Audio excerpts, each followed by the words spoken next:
Pakiusap lang o tayo-tayo lang dito, ha? Nakadukot yung pitaka ko. Ayoko na ipaliwanag pa kung bakit ako papauwi ng Tarlac, eh. Ngayon, para malitaw lang yung pitaka ko na dumukot sa akin na kung sino man na binabarako ko. Kikwento ko. Nakulong ako. 10 taon sa City Jail. Isimple nyo na sa bulsa ko. Walang makakaalam, walang masasaktan. Ilagay nyo kung saan nyo kinuha, tapos ang usapan, nakakahiya sa konduktor. Inuulit ko, magbabago na ako ng buhay. Sige na, ilagay nyo na sa likod ko, sa bulsa ko. Sige na! Wala pa rin gumagalaw, eh.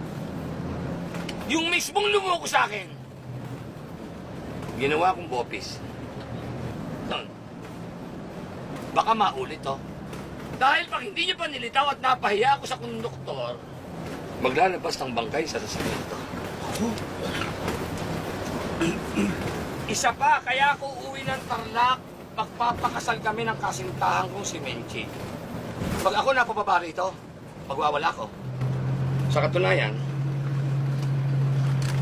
may regalo kong plancha kay Menchi. Ito ay pinag-ipunan ko sa loob ng kulungan. Pag ito hindi ko naiuwi sa kanya, papatay ako. Ngayon, baka nasa harapan ko tumira. Tatalikod ako, isaksak niya na. Tingnan niyo na, oh. Wala pa rin. Bueno. Hanggat maaari, ayoko ng bayolente ko, eh. Ayaw niyong ilabas yung pitaka ko talaga. Wala bang magkukusa?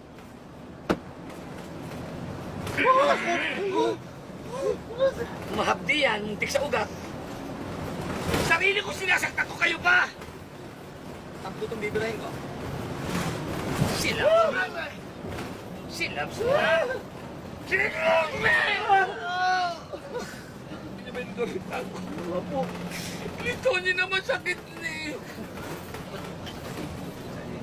Ang nabi na!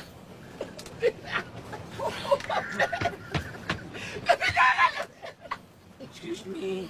Bayad mo. Hindi sandali. Papagamot na lang ako. Susunod na ako. Excuse me. Ang nabi! Ang nabi!